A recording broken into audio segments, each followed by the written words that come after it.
When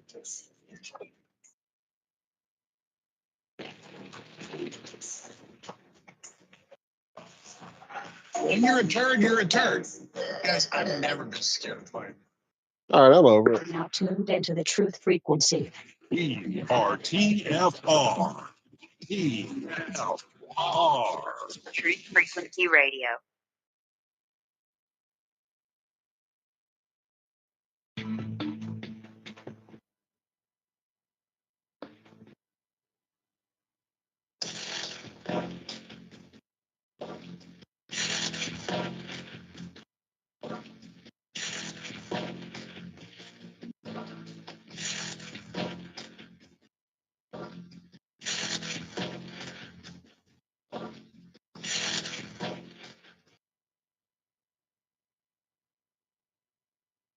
Good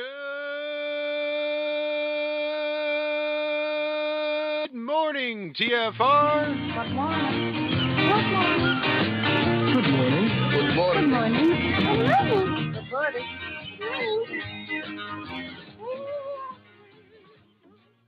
Hi, this is Alan. I like IRonworx because it's where everybody knows your name, and they're always glad you came. I love IRonworx with Josh, Walt and Zack. It's like sitting in your front room having a cosy chat with your best friends. Hi, it's Diva here, and I just want you to know that IRonworx with Josh, Walt and Zack, it's definitely my favourite dose of reality. Come join the family and keep it flat. Why sleep in when you could get your dose of iron in the morning? Listen to the IRonworx on TFR. This is Enlightened Dawn. Roses are red, violets are blue. Iron Realm Media is the best on the planet. To this show, I will forever be true. You guys are truly the best, and I love you guys. I'm so thankful to have you in my life. Do you like listening to space letters from Never a Straight Answer? Then tune in to the IRonworx with Zack, Walter, and Josh. Break clear of the fear on the IRonworx and become an Iron Scout. We began as wanderers, and we are wanderers still. Best part of waking up is Folgers in your cup. This is Iron Mike Tyson, and you're listening to Iron Realm Media. Oh, a TGIF, everybody. Happy Friday. Welcome to the IRonworx right here on Truth Frequency Radio, TFRlive.com. Just your boys, Josh, Walt, and Zack, hanging out with you this morning. How you doing, fellas? Howdy ho. Yeah. Mm-hmm. Right. Yeah. I concur and second that emotion. I'm just tired. Oh man, I tried to go to bed early, but well, Jonathan. Is it Jonathan? I know that dude. I know that dude. Hello, ladies and gentlemen. It's Jonathan from Jersey. Yeah, it sounds like you got your Yeti set back up. Listen to that salt or what? I don't know. I'm too tired. Just listen to him talk with good words. The sweet sounds from the deep underground underneath the flat earth. Yeah, we did. We started up Glowbusters Tech last night, and I just could not fall asleep after the show. Just adrenaline, I guess. I don't know. You know, that was the first time. Well, me and Lucas did a show before. We did like 6 or 7 episodes. But that was like my first time hosting with multiple people on. All the years I've been doing this shit. And yeah, it's neat. I got real nervous before the show. And instead of focusing on what I was nervous about, I just started focusing on all these chemicals that are being released in my body, making this feeling. When you focus on the feeling, it's euphoric. It is so weird. It's like it's trying to calm you down. If you take your mind off of what is, making you nervous and just focus on the feeling that your body's making, it's really an amazing feeling. It felt like I was floating last night for a second, just because I focused on that and took my mind off what I was doing. You ever done that when you were nervous? Just tried to focus All the on. time. Oh man, it's awesome. It's That's like a kind of one of drug. the keys to being able to even like get up and perform for me is just to take that energy and use it and not freak out. But yeah, it was hard to fall asleep last night after that. Doing well, I think. I don't know. We'll see. That's good. Well, I didn't even know it was happening, apparently. So, I mean, you know, I don't get notifications anymore. It didn't even show me when we went live today. So, but I will go and check it out for sure. Yeah, it was all about refraction. Skylar did a presentation, and then Cammie did a presentation on refractive indexes of like liquids and crystals and all that other kind of stuff. And yeah, she just blew everybody's brains. I think Bob would have been proud. So what you guys got going on? How's your week been going, Josh? Quiet? So yesterday at work, so like once a month they try to do like a company meal, like a lunchtime. So they'll provide the lunch. They usually, lately, the last couple of years, have just been having it catered in ever since COVID. They've just been having, well, during COVID they didn't do it at all, but since then they've just having it catered. It sucks because it's not as good as what we were having before. But yesterday they were having it. I've gotten to the point where I just don't even get their food because it's always disappointing and it just ends up pissing me off. And it's just a great way to ruin my lunch break, getting pissed off at the crap food they tried to serve us. But yesterday we had a big company-wide like rebranding launch. So the whole company is rebranding. And we've got all these different divisions in the company, whether it's the manufacturing where I work, it's the geospatial where they do all the land surveying and stuff. We've got a drone division. We've got like 6 or 7 different divisions. So the new rebranding, each division has their own like specialized little icon. And now we're all color coded. So each division has their own color and their own icon, and we all fall under the larger umbrella of the company itself. And we got this little swag bag, and it's got like a badge lanyard that goes around your neck.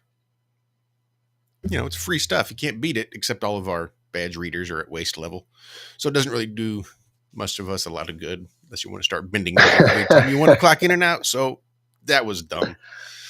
And then they gave us a golf towel or any kind of small hand-sized towel you might need to keep by you for cleaning things up.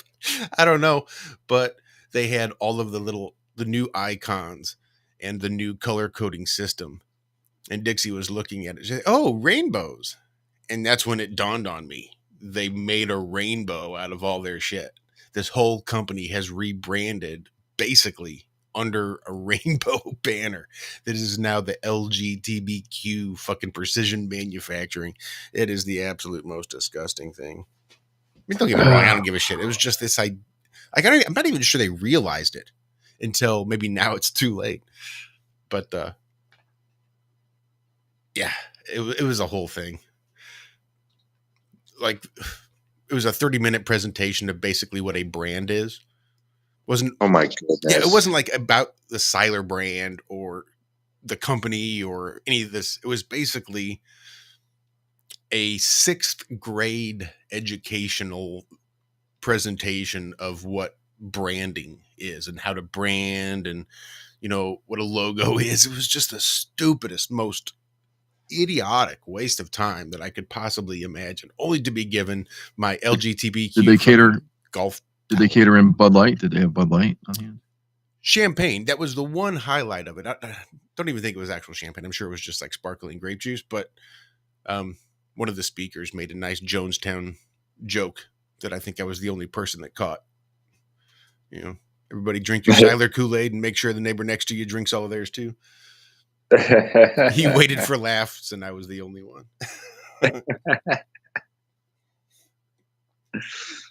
Oh, so they gave you a presentation on something that has nothing to do with what you do at your job. No.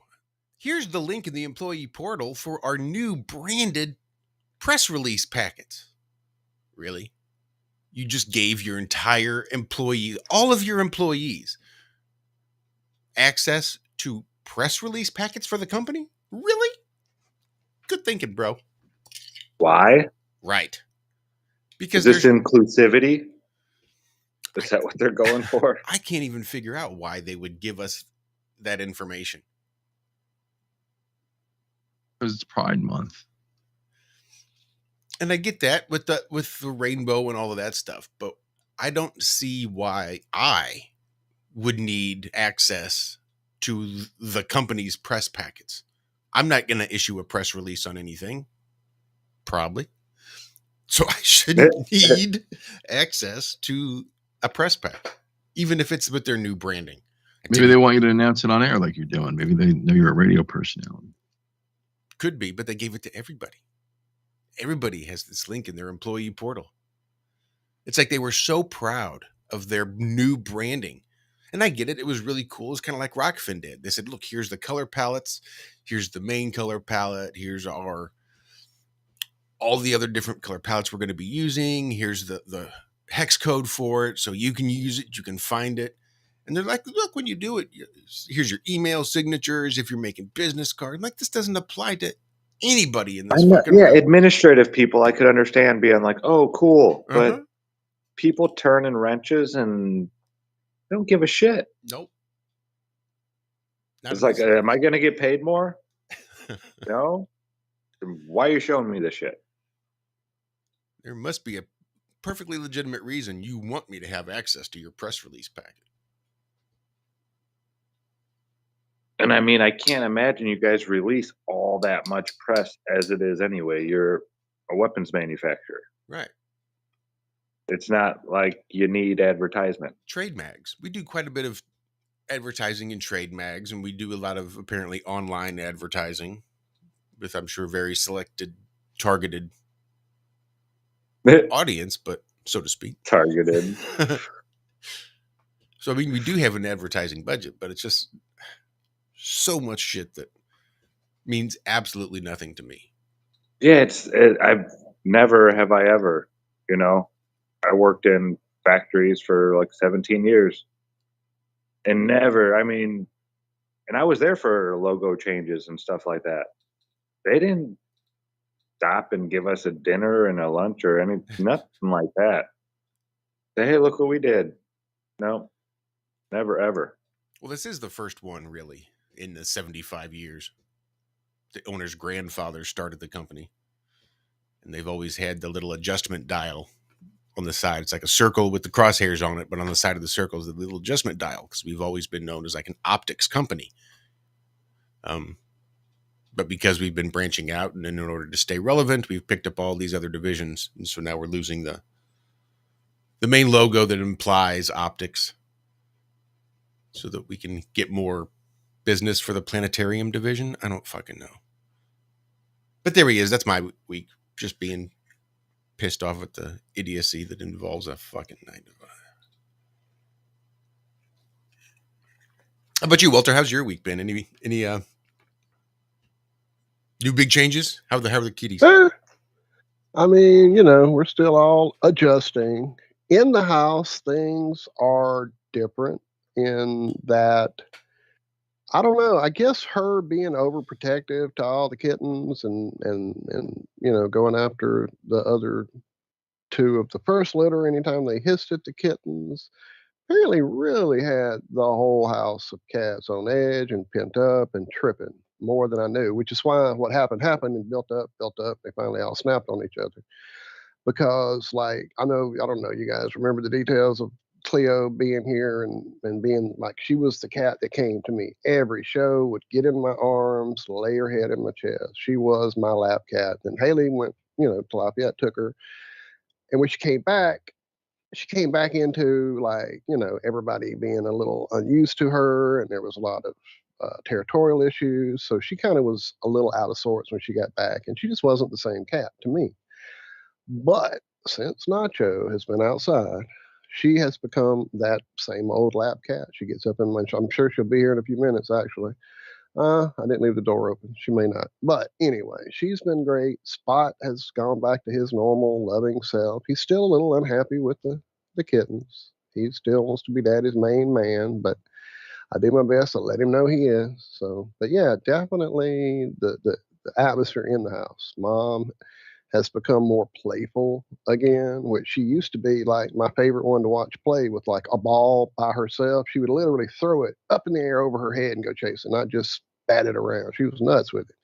But that had kind of stopped since she had the new kittens, which I assume was just, mom fatigue from the kittens. But like I said, apparently the energy of the craziness of having the nanny overprotectiveness going on had everybody out of their normal rhythm. So it seems like the house is getting back to normalcy.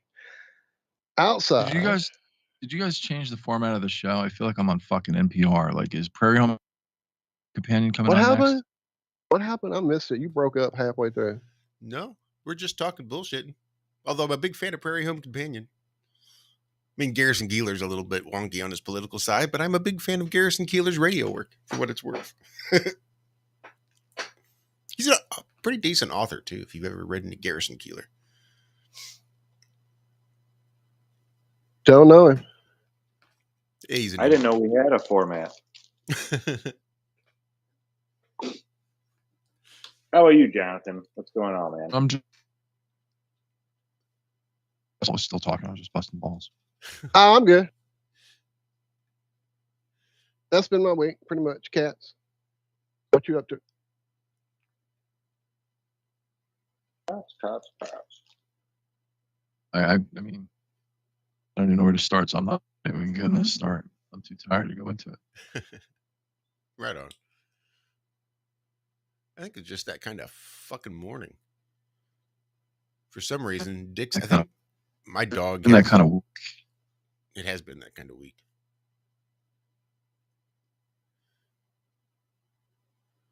Has the weather been fucking weird near you? Because I know it's been unseasonably cool. Today was the first hot day, but they're spraying chemtrails all week. And we haven't seen them like this the way they have been. Yeah, dude, it's been. How hot has it been up by you, Josh? In the 90s? Dixie and I went and got ice cream last night after we ate dinner, and we were sitting in the car eating this homemade ice cream, and the temperature gauge on my new car read 96 degrees. Dude, we haven't even come close to hitting 90. No, well, that's nuts. We haven't even hit above 84, I think, yet. That's crazy. It'll be low 90s today.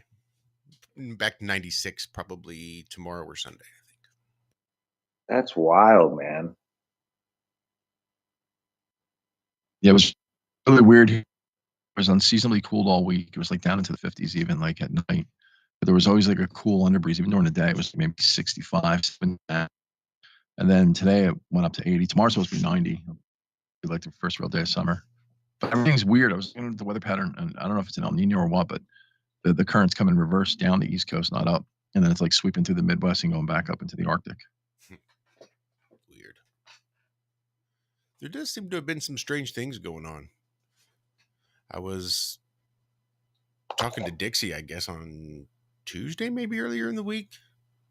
I was just filling her in on what the kind of craziness was going on with Walt's cats. And apparently she remembers on Facebook seeing several people post about their pets acting very strangely. Those same those same few days right around when your cats went nuts. I just thought it was strange. It is. And for those of you that are in the know, grab your sunbrellas because we've got a big solar storm headed this way, apparently. Today it's supposed to hit, is what I saw in the pile of space lettuce. Yeah, we're coming up on solar maximum. I think that's what, 2025? Solar maximum will take place, I think. So like an 11-year cycle the sun goes through. becoming real active. Well, they say, I don't know, we see a lot of sunspots every 11 years. And then in the middle of that, it's like you barely see any. And I think 2025 it's supposed to be maximum again. So yeah, we're definitely ramping up. The sun is definitely doing whatever it does and heading towards that way.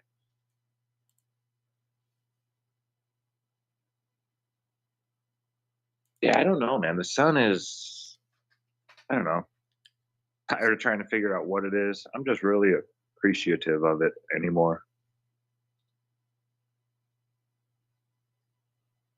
I have a shirt David made for me. It says the sun is a transformer, or a transformer from another dimension makes perfect sense. That's what Eric Dollard said it was after he got done with it. He forget how many years he studied it. I forget I think it was Arizona State, maybe University. It was somewhere out there in the desert, but they, for like years, he had all the toys to look at the sun and, study it and this and that. And when he got done, he was like, we don't know what it is. It's not a burning ball of gas. That's for sure. He said it's a transformer from another dimension. We're getting energy from another place put into this place. I think he even, don't quote me on this, but I'm pretty sure he said if you were out in space, you would not see the sun. The only part of the sun that we see is its interaction with the air. He did say that. Yes, he did. I heard that. People say that it's only because it hits our atmospheric conditions and it goes through water molecules and everything else that we see the color, the wavelength, just like a prism. Refracts light like that. I wouldn't be surprised because if it was really radiation or some kind of background radiation, we can't even see into that spectrum. When they talk about UV rays and all that shit, yeah, you know what I'm saying, why would it cast light and then UV rays as well? Like what is it? Which one is it? Pick. Well, I mean, it obviously casts light. I'm not saying it doesn't cast light, but it's kind of like a black light, right? It only casts certain things, or certain lights that only work with certain elements and stuff. So maybe the sun doesn't work when it's on the other side of the firmament. It has to go through that medium. Whatever. Yeah, I don't know what it is. It almost drove me mad trying to figure it out. No, I'm happy when it comes around again. Means it's a good day. So yeah. Some guy had what? Oh, I'm sorry. Go ahead. I was just going to ask you, what would happen today, Jonathan, if the sun did not come around? 7 o'clock rolls up and it's still pitch black out. 8 o'clock, 9 o'clock, 10 o'clock. They talk about the 3 days of darkness, where people have talked, like even like Kathleen Keating, people, like all they would have to do is whatever, if it doesn't turn on, like you say. Yeah, what would we all do? Yeah, people would.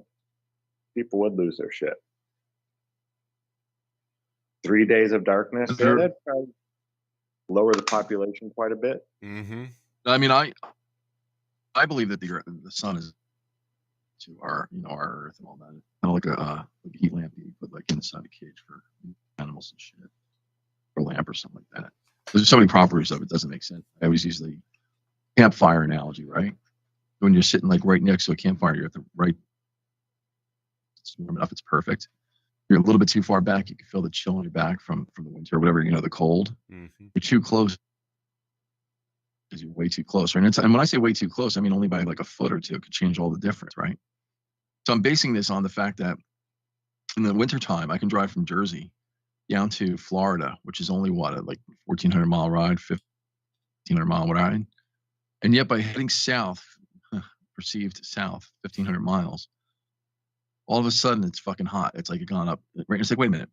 This thing's 93 million miles away, so we're told. And by me traversing a mere 1,500 miles, that affects the temperature by 50 degrees. Now, that doesn't make sense. It's negligible at 93 million miles. However, if it was like a campfire, and just like you're approaching a campfire, you're walking into it, you're out in the cold.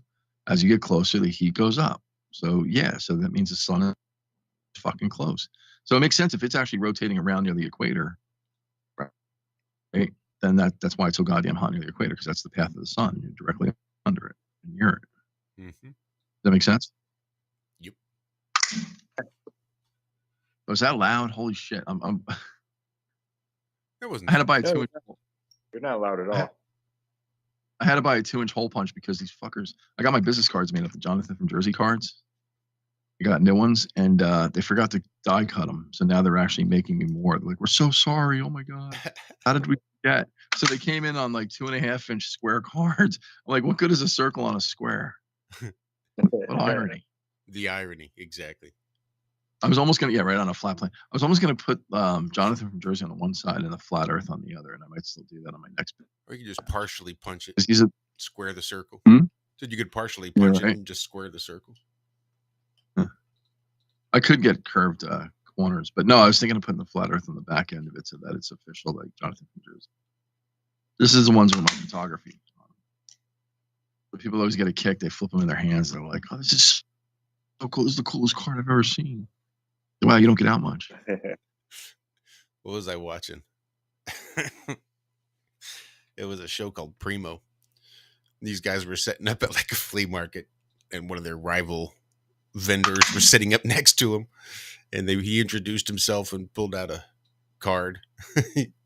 It was made of leather. The guy took it. He's like, "Oh wow, is this a leather business card?" He's like, "Yes, it is. It's the only one I have made, so I'm going to need that back." I don't know why that struck me as funny, but I liked the idea of like a leather business card. It's a lot of fucking work, but it's kind of cool. Oh, look at that. That's break music. We'll call that the end of the first half of the first half. Damn, that one snuck up on me. Stick around. We'll be right back with another 3 segments, actually, coming up right after this.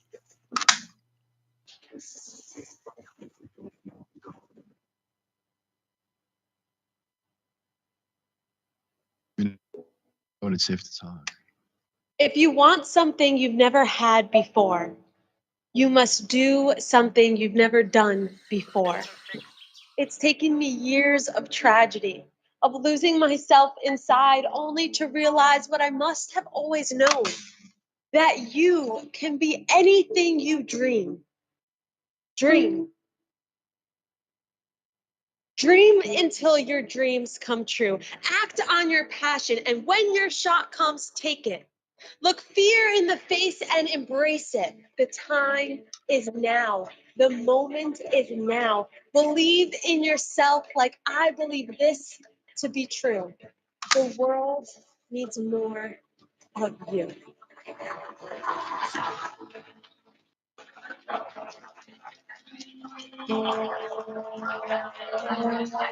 Extendivite is more than just a heart run. Do you have any of these symptoms? Night cramps in the hands and feet. Your arms and legs often go to sleep. On short walks, do your legs get aches and pains? Is your memory worse than it used to be? Ankles that swell late in the day? Has your blood pressure increased lately? If you answered yes to even one of these questions, you may have early warning signs of arterial blockages. Your body is saying that it is time to take Extendivite. These are not the normal signs of aging. They are the warning signs that accompany blocked arteries. Get your Extendivite today. Extendivite is available in capsule or liquid form for just $69.95 for a 2-month supply. To get started, call 1-877-928-8822. That's 1-877-928-8822 or visit heartdrop.com. Extend your life with Extendivite. Travis Cook, America's Evil Genius, here to invite you to join us every Tuesday afternoon here on Truth Frequency Radio. No, on our show, you will not see a bunch of 3-piece suits or a cocktail party. And you certainly won't see a bunch of inside the Beltway band. But you will see eye gouging, crotch kicking, no holds barred political discussion, the likes of which you won't see anywhere else in media. America's Evil Genius. We come to you every Tuesday from the outskirts of war-torn St. Louis, Missouri, where there's always a good race rider scandal just around the corner. Join us every Tuesday, 3 p.m. Eastern, 2 p.m. Central and noon on the left coast right here on TFRlive.com. America's Evil Genius, Travis Cook on TruthFrequencyRadio.com. You're listening to the Truth Frequency Radio Network. No hate, no hype, no fear.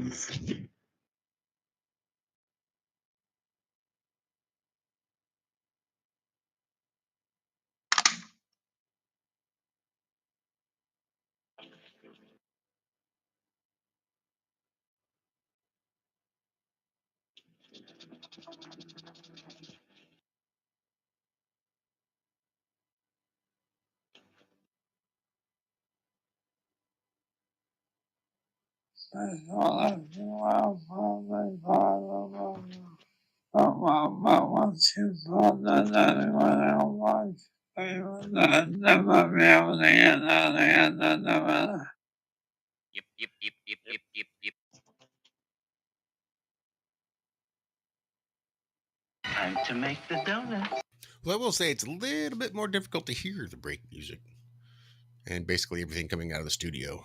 Aside from the clock being off from the break music or the break music being off from the clock, I'm not sure which. Makes it a little hard to hear, makes coming and going a little bit more difficult, but welcome back. We're going to go ahead and kick off this second half of the first half.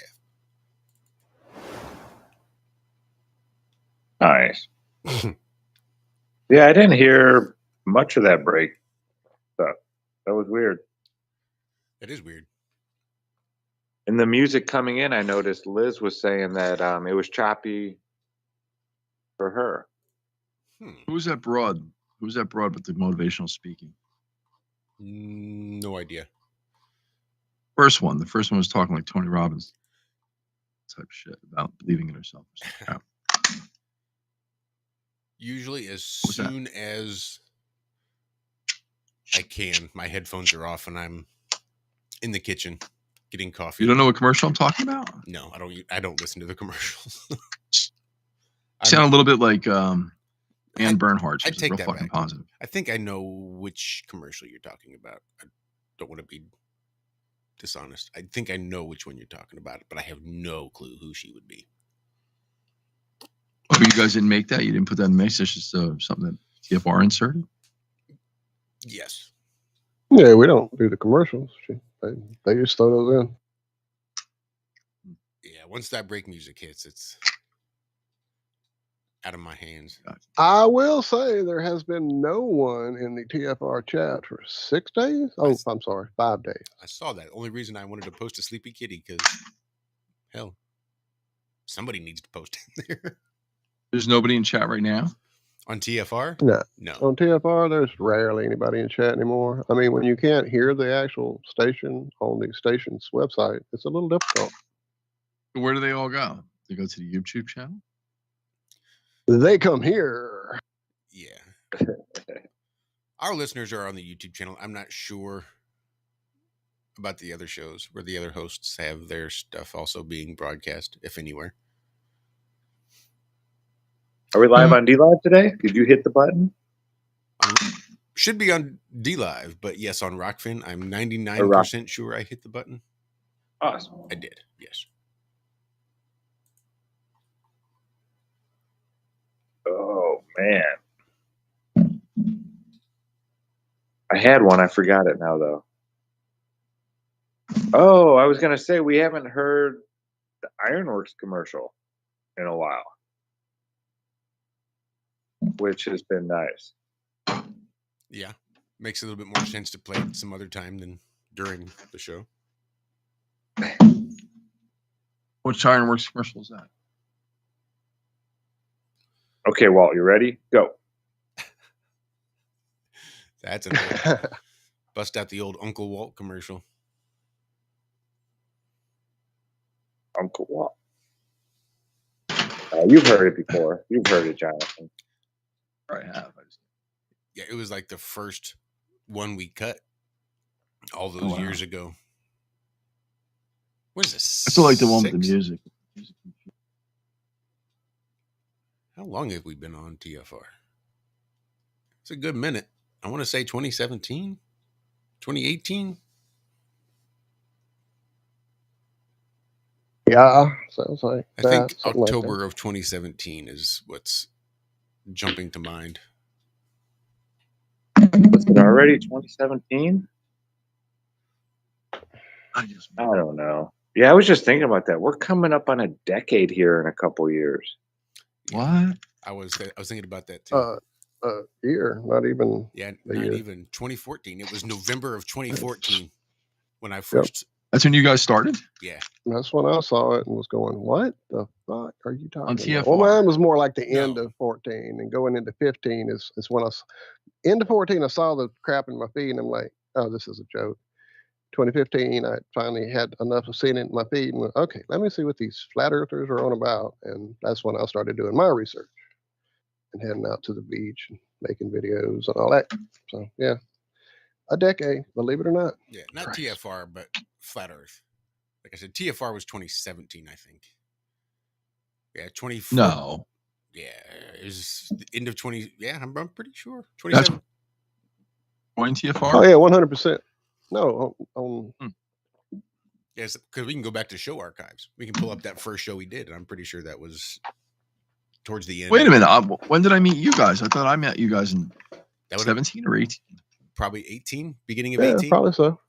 It was 18, in February, 17, I something think. like that. Yeah, sounds right. Y'all had been at it a while before we got over here. Mm-hmm.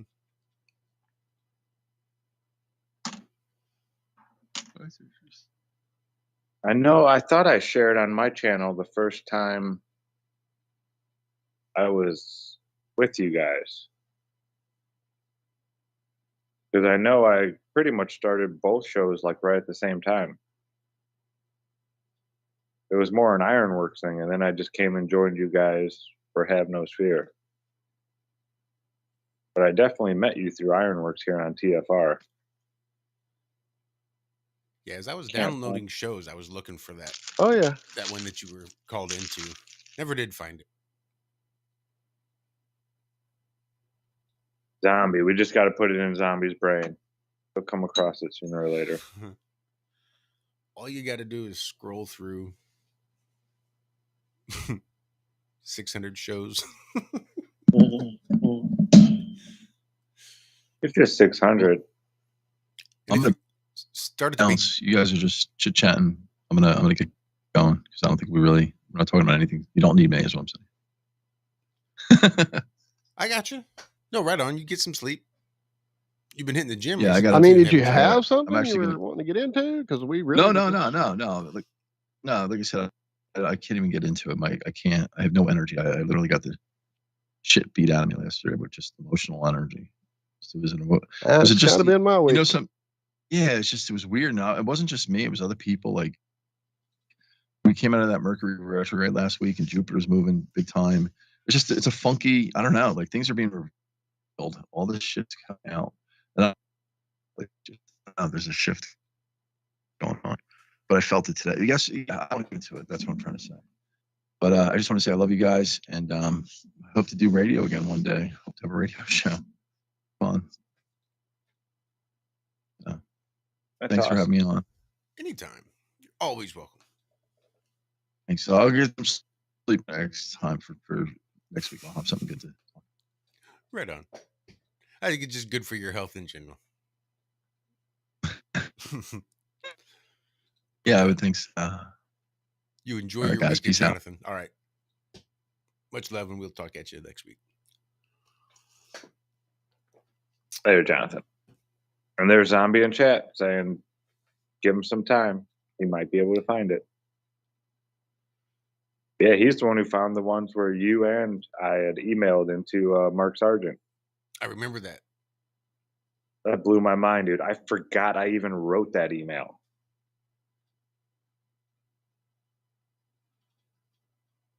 Isn't that crazy?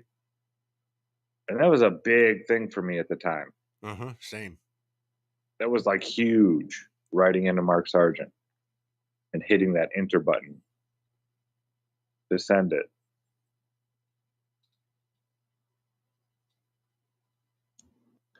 Yeah, speaking of Mark Sargent, The very first time that I ever heard of anything modern in regards to flat Earth, I was up real late and I was listening to, what was it called, Coast to Coast AM or something like that, George Norrie guy. And I heard someone talking about there's no real pictures of flat Earth and stuff like that.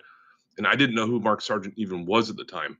But then I went back and found it on the internet and listened to it again. I was like, oh shit, that was Mark Sargent. That was the very first introduction that I had to it. But I ignored it for 2 years. And that was in 2015. So yeah, Mark Sargent definitely had an impact on a lot of different people when it came, including myself, when it came to this particular topic. Oh, at all the conferences that Mark's a part of, because Cammie, that was one of her, she's always done administration for all the FEICs and all that. And she'd be like, how did you hear about Flat Earth? Who are you here to see? Over 50%, easy, was Mark Sargent. Out of all the different presenters that Robbie had and everything, Karen, even when Mark was there, so many people got awakened by the Flat Earth clues and Mark Sargent. Just saying. I mean, it really opened my eyes up. Yeah, he doesn't really do a whole lot of flat Earth stuff anymore, though. He does a lot of like news and other stuff. But well, yeah, I mean, when there's something new to talk about flat Earth, you know, it's just like this show.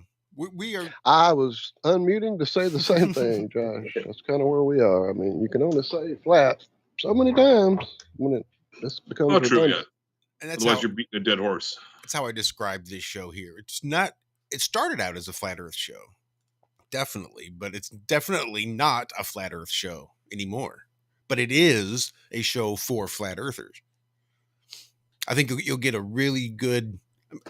You'll get a lot of the jokes. You'll get a lot of the humor. You'll get a lot of the references if you're a flat earther. If not, a lot of this may be lost on you. But it's not necessarily a flat earth show because, you know, like Jonathan said, we'll just sit here and chit chat and bullshit and not ever say flat. Yeah, we don't have to. But the thing, I've got two topics I want to bring up. And one of them, I was watching a calculus teacher describe why 1 equals 2, which defies logic entirely. Because if you say that, that means 3 can equal 5 and 7 can equal 12 and so forth, which is just completely illogical. So when we start talking about these different people that are better at math than ourselves, you have to question where they got the information from. Because if you watch the video, it's like a 2-minute video, and he's teaching like an advanced calculus course. And it's just, he breaks it down algebraically. It's about a 7-step process. And in the end, you're like, oh, bullshit. Get the fuck out of here. What are you talking about? It doesn't make sense. 1 cannot equal 2. They're different values. But if you do it algebraically, you can make it do that. So I think that's what's going on with a lot of these people that are getting like really, really high up with math and stuff, is that they're able to manipulate these numbers to the point where they can actually trick themselves and other people to believe this stuff, like a magic trick. So even the math, well, yeah, especially when it comes to physics, they're able to. There's certain things that are like universal constants, they call them epsilon zero and things like this, that aren't real, but they make the math work and possible.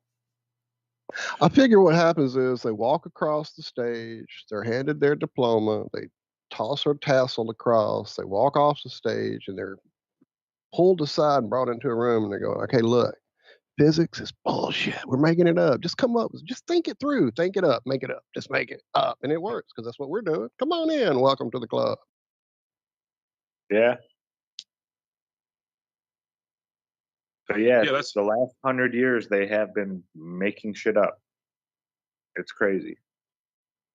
And we have some of the best and brightest minds. Some of these super genius children are figuring out the distance to this star and spending half their life in Narnia. All that brain power that could be put towards, you know, free, clean energy, blah, blah. I mean, I know it's already out there and everything. Just imagine what this place would be, the Jetsons times 10, if they released the human potential of this place. We are being held back. It's not even being held back. We're chained to a wall pretty much. Yeah, and if you watch a YouTube video or something like that, it'll automatically just, as long as it's not a censored type of a video, you're gonna get suggested another type of video in that same kind of direction. So the next video that came up after I watched that was how to divide by 0. It's like, you can't. It's like, just use common sense and stop trying to manipulate math. Numbers are numbers. You cannot divide by 0. It's physically and naturally impossible to do that. But there's some people that are going to come up with some sort of an arbitrary way to try and explain it. Just call it irrational. Move on with your day. Irrational numbers are good for you. Yes, I suppose so. Because it influences my life so much.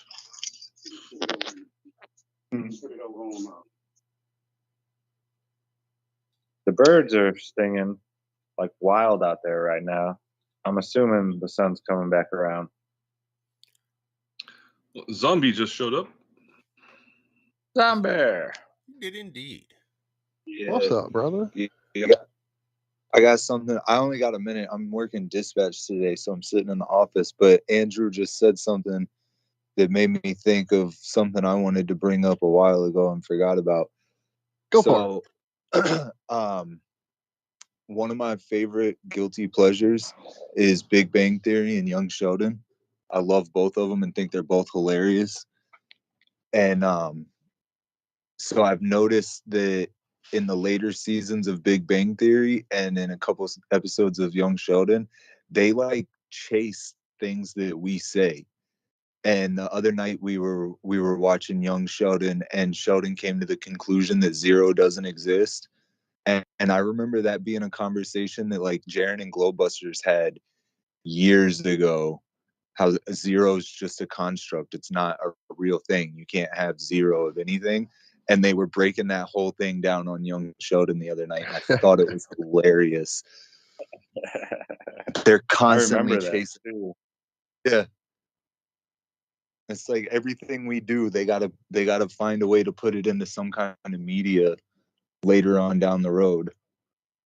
I think it really speaks to the strength of us making this place happen with our intent. I really do. I mean, well, look what just happened this morning, or as I went to bed last night, and I posted it in the chat this morning. Jeremy made an amazing tribute song to the show based on Wicked Game. This morning, I saw that Tenacious D just covered Wicked Game. I mean, come on. How old is that song? Why is that suddenly now in the consciousness, Because Jeremy made it work. He put the energy out there. It's that easy, people. That easy to make this world what you want it to be. I hadn't seen that. I dropped it in chat. I'll grab it and bring it in here to this chat too. Yeah, that's wild. What are the chances?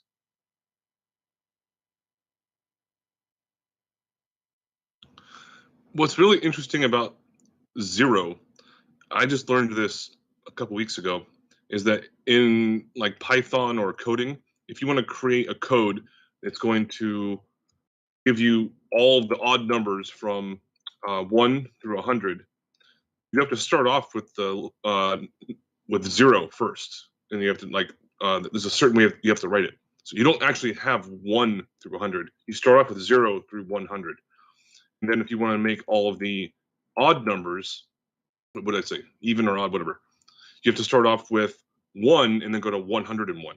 So it's really weird how it works. But this is how humans understand things when it comes to writing them into computer code.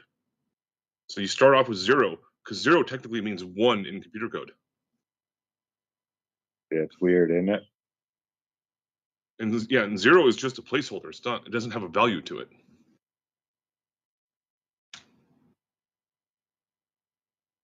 Did you guys see that the country of India is now dropping evolution and the periodic table from their school science. Yeah, I did.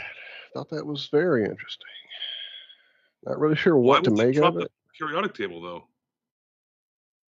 Because I've had some questions about the periodic table myself. And just what elements are, and I mean, are these things set? Can you transform one to another? I mean, India has a very long history. I mean, their history goes back like tens of thousands of years, and some of their stories and stuff.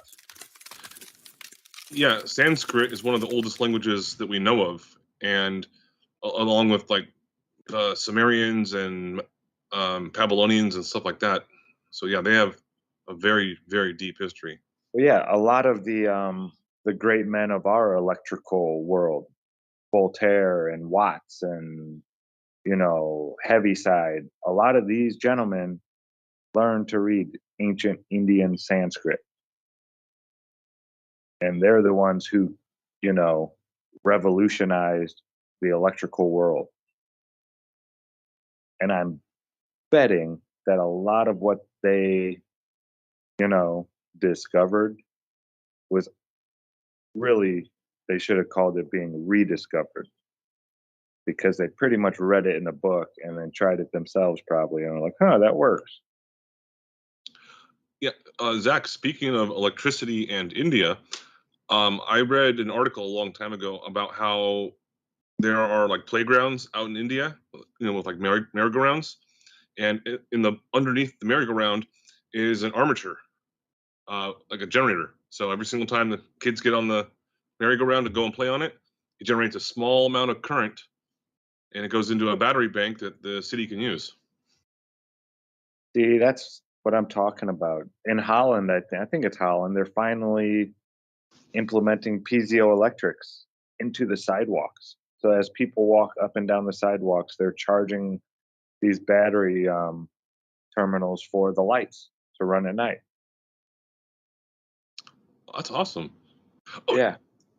And just now that you say that, someone was telling me about how they're trying to implement this in certain parts of the U.S.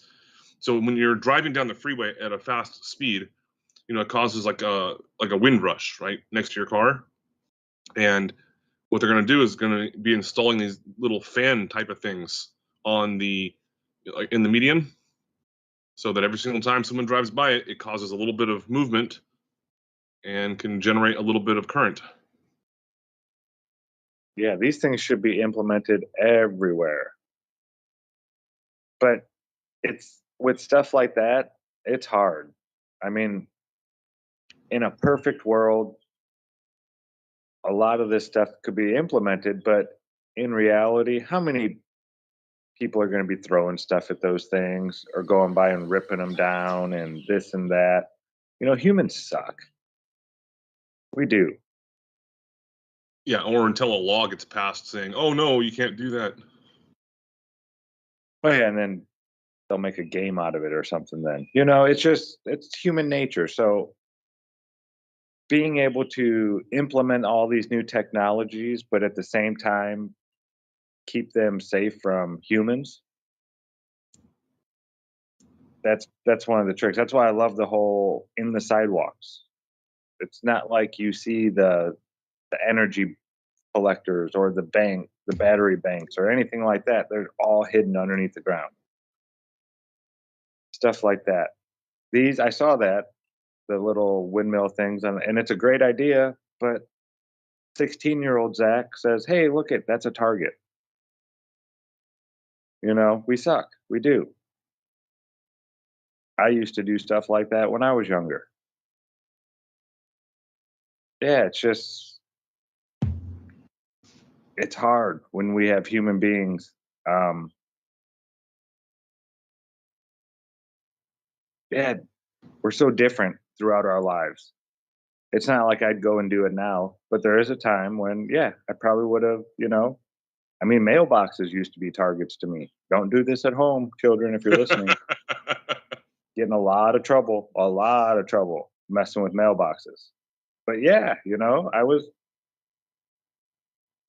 Yeah, actually, an interesting thing about mailboxes, when my parents owned their apartment complex, they went and put some mail inside of one of their tenants' mailboxes, and basically an eviction notice, like you're not paying your bills, blah blah blah. You have to get the fuck out. And she reported my dad to the post office, and he got a notice saying, "Yeah, it's illegal. You cannot put anything in a mailbox unless you're a postal worker." Yeah, that's a felony offense. Yes, it is. But he didn't get in trouble for it because it's one of those things. It's like a slap on the wrist kind of situation. Like, here's a warning, don't do it again. Yeah, they take mail boxes very seriously.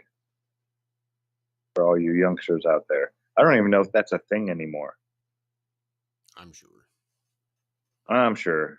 Out in the country somewhere.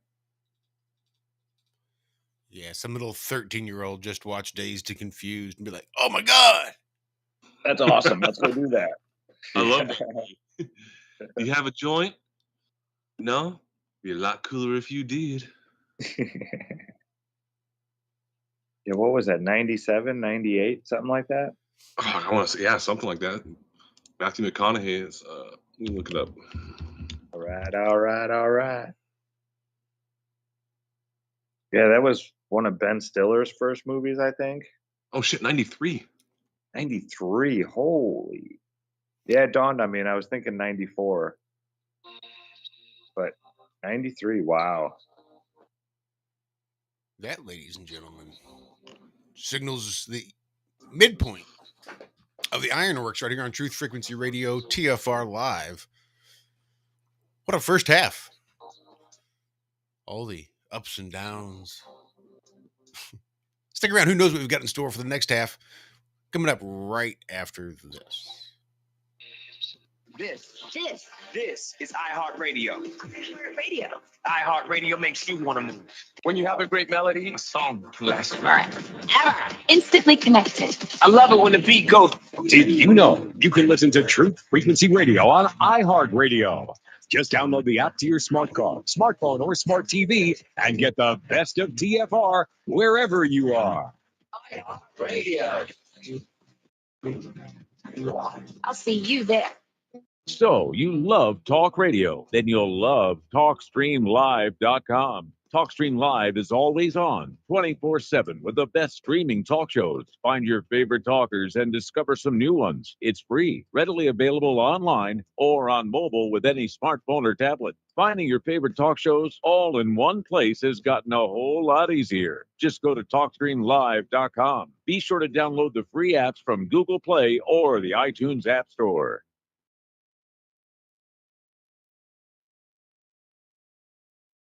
Warning, under no circumstances should disinfectant products be administered into the human body through injection, ingestion, butt chugging, or any other route. This video is a joke. Enjoy.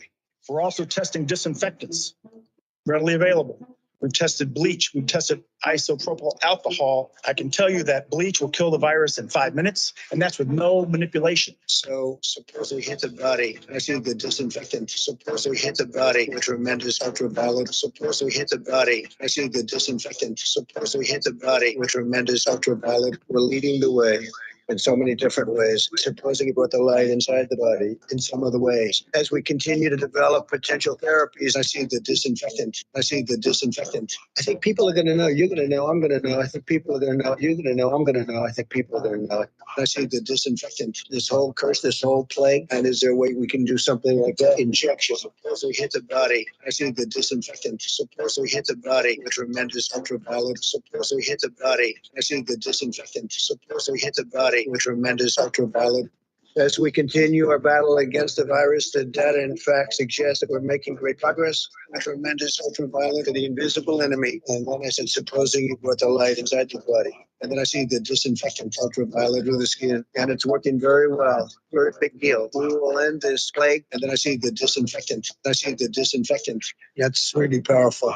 We hit the body. I see the disinfectant support. We hit the body with tremendous ultraviolet support. We hit the body. I see the disinfectant support. We hit the body with Remember when tremendous these were decently good? What the fuck?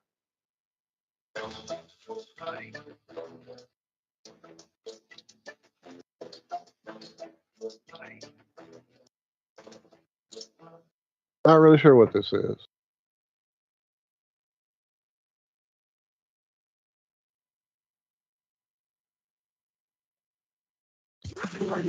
Into the truth frequency. Your protection from deception.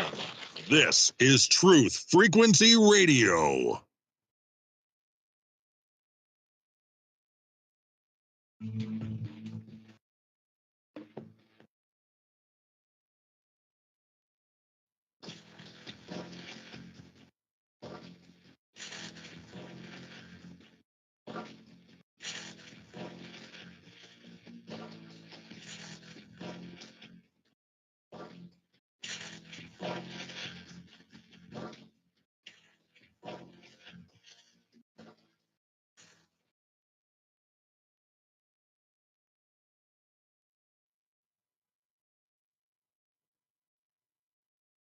Good morning. I'm here. Wake up. Wake up. Wake up. Wake up! What is dark matter? Okay, we don't know. That's great. That's why it's called dark. It's exactly. Everyone knows all reputable information comes from random people on the internet. Tell me things, internet. The earth is flat. It's like school in your hand. Okay, dark matter is something we do not know what it is. We believe the dark matter is there, but we have never detected it. Well, what I'm afraid of course, is that there is no dark matter out there. There was one? There is no dark matter out there. We need to think really hard.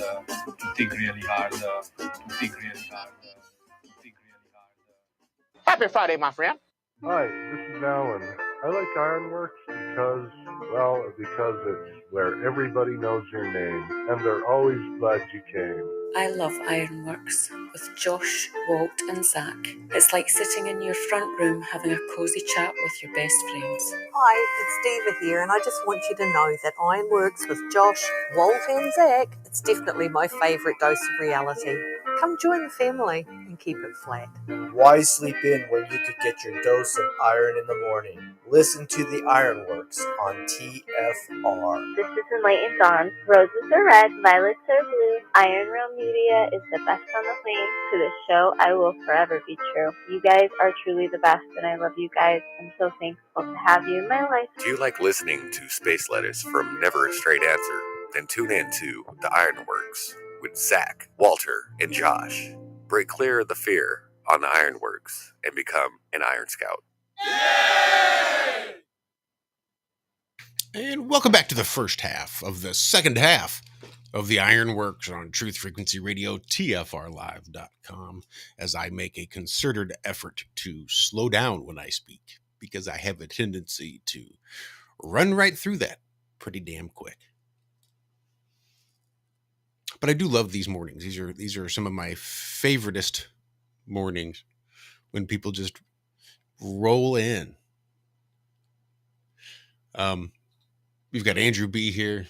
We've got Zombie Snoop. And of course, we've been joined by someone else. Nick Phuket Word has joined us as well. So I think this is going to be likely some very, very good conversations, because Nick is... If you're not a subscriber to Phuket Word, I highly suggest. There are so many things to learn and experience. Hi. That's What's a up, lovely Nick? introduction. Well, I think my wife volunteers for a rabbit rescue, and from time to time she'll ask me to go in with her, or I'll help her on a bunny rescue that needs to be rescued from the wild. So I might go out and help her. And I think you are one of the main primary forces, because I always see the elephant sanctuary videos you're putting out, and I am just absolutely mesmerized. And I just love the idea of volunteering my time to help those animals that can't defend themselves against the stupid ass humans. Yeah, it's a privileged thing to do. It certainly is. Yeah, it's always amazing. Can you hear me okay, by the way? Oh no, you sound wonderfully good. Ah, okay. Great. It's, How we doing, Nick? that's encouraging. Yeah, it's become a major part of what I do these days, and it's you know, what's really nice is when people come and it's not what they expected. You know, it's not your average tourist attraction. It's you know, they feel the love, and yeah, sometimes people just give you a hug and stuff just because they're so buzzed to experience it, you know. And it's lovely to. It's interesting, you know, just to watch their behaviors and learn about, you know, this very difficult to read, you know, animals. But yeah, after a while,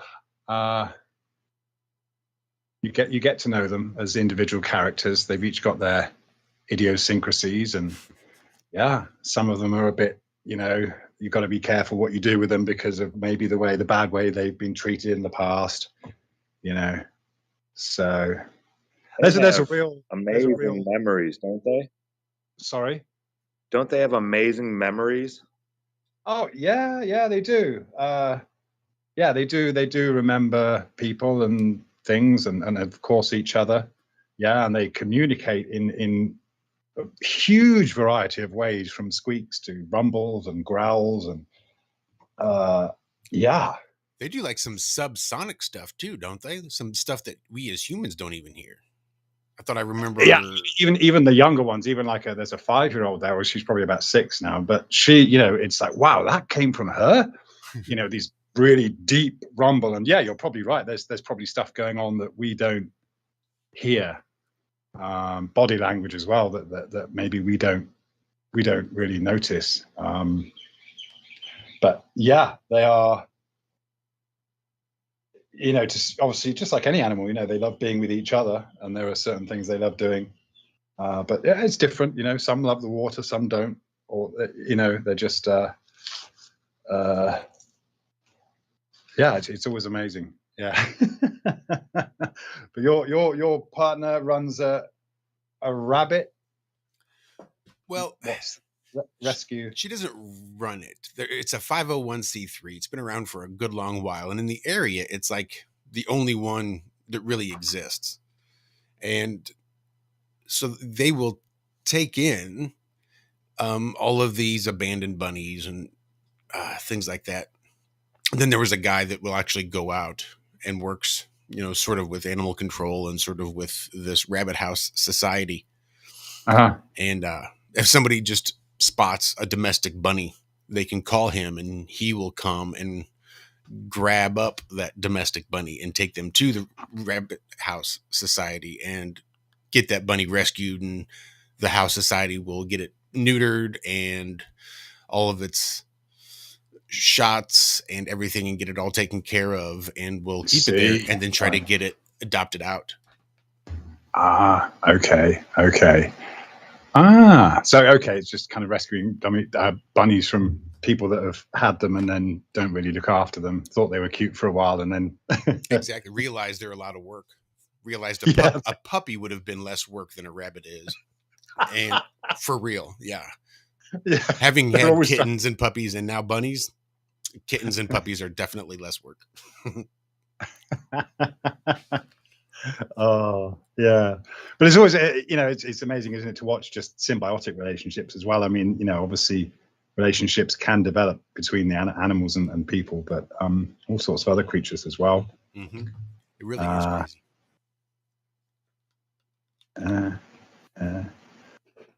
So what else has been keeping you busy, Nick? What you up to?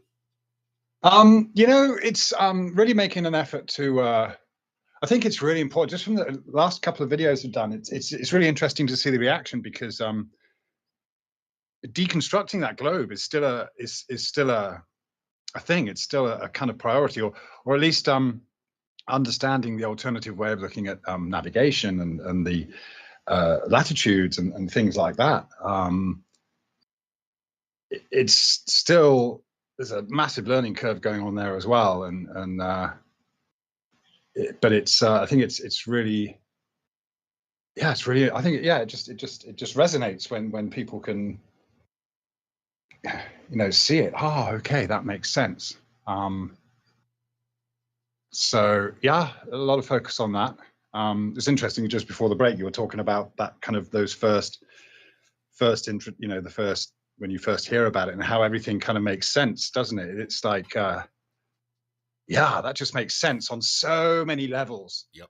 But to actually get that across to someone else, because all these things are going through your head, aren't they? All the different life experiences you've had, the things you thought about when you were a kid, or the reaction you had when someone told you you live on a globe that you kind of kept to yourself, and then it all kind of, it just it is a falling away, isn't it, of that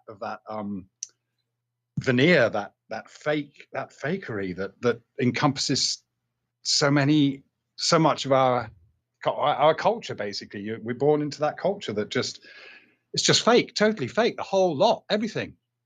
The world is a stage. Yes, Plato's cave. Yeah. Yeah. So it's fun, isn't it? It's fun it's kind of, I suppose it's important as well to actually really get to grips with it, and trying to, that's always been the mission, right? Just to kind of, okay, how can you put this into words that, if make sure, you understand something before putting it out there and saying, hey, this is how it is, right? So yeah, that's a really important aspect of it. And it's quite funny. It's quite entertaining to see people come back, certain pilots, for example, come along and with the same old rhetoric, and it's like, wow, you've been saying the same stuff for 7 years or whatever it is. I've noticed there's been more athletes coming out as they retire. Okay. I mean, I know there's some that are playing still or competing, but you know who Carl Frock is? No. He's a world-class boxer. Okay. Really just amazing, one of the top. And he's come out as a flat earther now. Okay. It might have even been a little while ago, but yeah, Carl Frock. Okay, Carl Frock. Yeah. It's probably, I mean, high achievers are people that break boundaries. They break through those kind of set beliefs, don't they? So that's probably an important factor, isn't it? They're always different. They're always unique. They're always. I think so much of it is peer pressure, and they're above that anymore. Right. They don't care about peer pressure. They're the best at what they do. And that's what I'm going to say whatever I want. That competition is. Yeah. Oh, that's the limit. That's the absolute best and the farthest and the highest pinnacle of boxing that I can reach. You know what? I think I can do better. I can push that boundary, and I can probably beat that guy. And that's the sort of mentality it takes when you look and say, you know what? If that's the absolute pinnacle of scientific information as to what our cosmos looks like, I think I can beat that. I think I can push those boundaries, because that just doesn't seem right. I think we could do better. Yeah. Definitely. Yeah, that's interesting. Yeah. You've got to have that kind of mindset that there's another way. And, a lot of us, we're all, none of us are any different in that respect. We've all got something we can hone, right? And push through certain boundaries. And I think it's interesting to see out the kids as well, how they can, kids are just, it's so sad to see them being dumbed down and boxed in a lot of the time when, when you watch them develop and they self learn. And that kind of I think intuitively they know that school is nonsense. Right. I think that's why I didn't like it so much. Like, I could not stand science, physics, all that kind of stuff when I was in school. It was boring.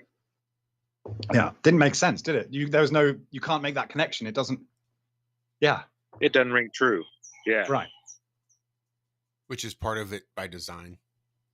That's why they have so many nonsensical things. It's not about you trying to make sense and seeing if you can figure out the hows and the whys.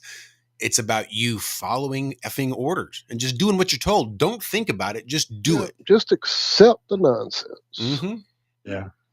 Maybe we'll explain it later, but now just do what you're told and don't question it. Yeah. And that's the driving lesson that all of public school teaches. Don't question it. Just do as you're told. Yeah. Yeah. I've been in the position of a teacher and found myself kind of emulating those things that the teachers did, because, okay, I've got to try and control these kids. Usually my own fault because I wasn't prepared with something interesting or engaging for them. So after, 10, 15 minutes, you start losing control if you've got nothing planned, so you start issuing these threats and things because you're trying to regain some kind of control over these free spirits. Where it should be the other way around. Okay, harnessing those things that they're good at, they're skilled at. That's probably one of the most important things, isn't it? Just appreciating and accepting that everyone's got their own unique thing going on, and it doesn't necessarily have to fit into any particular hole. Yeah, it's hard being a teacher. I mean, yeah, to grab not just a child's attention, but multiple, sometimes up to like 30. Up to 30. Well, it's like trying to escort someone to this idea that the earth might be flat. Like you were saying before, Nick, because it's such a subjective journey to get to the point where, okay, I've now accepted this idea that we are on this spinny space ball and the sun's 93 million miles away, et cetera, ad nauseum, that to break that paradigm, it's a very subjective journey again. So if you, to be able to find that one specific journey that you could actually walk someone through and lead them to it is almost miraculous. But to think that you can do that with 30 people standing around listening is unreasonable to think. But it's the same sort of thing you need to do if you're teaching a child. You need to be able to lead them and break those barriers down and open those doors and show them the wonder of the world around them. But it needs to be done in a very subjective way. And that's the trouble with the schooling, is that it's so hard to be able to take that individual journey with each child. You just can't do it. Yeah. Very true, man. Very true. Yeah. And that's why, home something like home. School is not a place for smart people. That's exactly right. Hey, so real quick, since I managed to break in and Josh just brought it back full circle to flat Earth, and Nick was just talking about navigation. Nick, by the way, I'm Dustin or Zombie, whatever you want to call me. Nice to meet you, sir. Hi, good to meet you too, man. So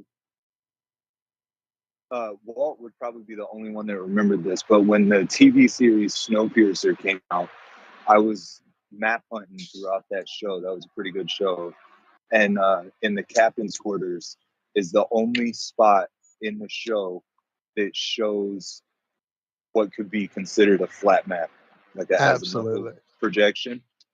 So the other day I got, like I said, this morning I'm dispatching at work instead of out on the road. So I got my work laptop and I was setting it up and everything, and I was trying to find a background for it. So I was looking for AE projections.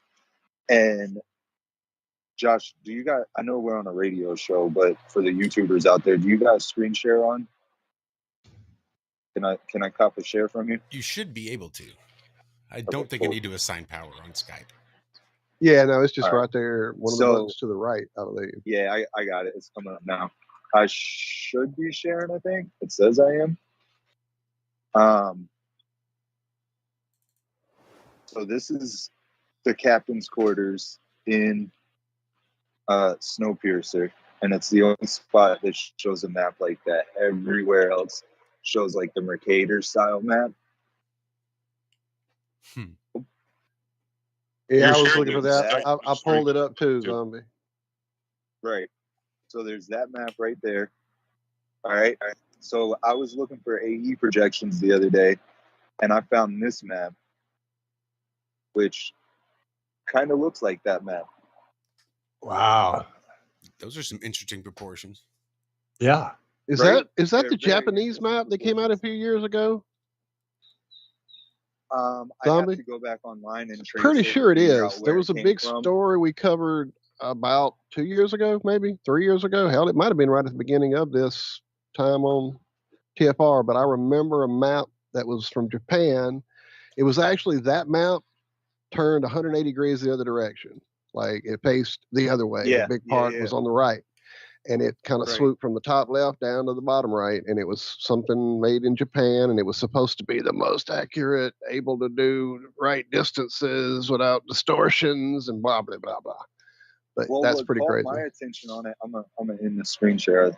I showed it for the most part. So, what caught my attention on that map is that it almost looks like. So they tell us that the what is it? The Gauss Peters map, I think, is the one with like the most accurate size projection.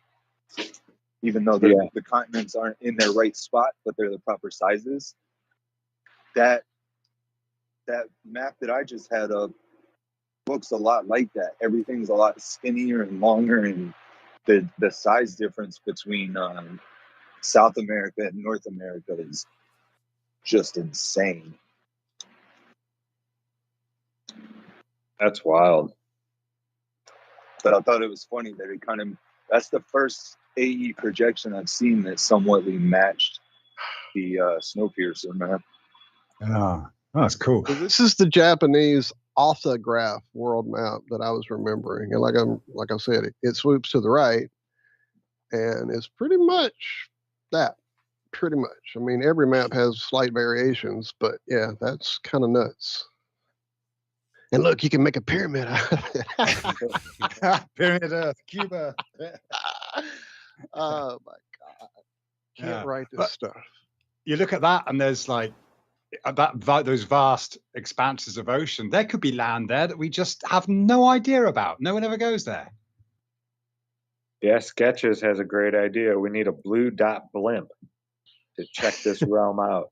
We don't even need people on it. They have like UAV blimps now that just go. Solar. I mean, they're like tens of millions of dollars. Don't get me wrong. It's not going to be something we do, anytime soon. But wouldn't that be awesome to have like a 24/7 live stream of a blimp that's just traversing the flat plane? Going to go over like every longitude, latitude. They stay up there for months and months and months at a time. Yeah, I mean, that should be happening anyway. I mean, that would be great promotional material for space agencies, Yeah, think of the advertisement. Yeah. We're talking about a 24/7 live stream from the moon. I mean, okay, we're putting a rover up there again, right? Uh-huh. Look up with your rover.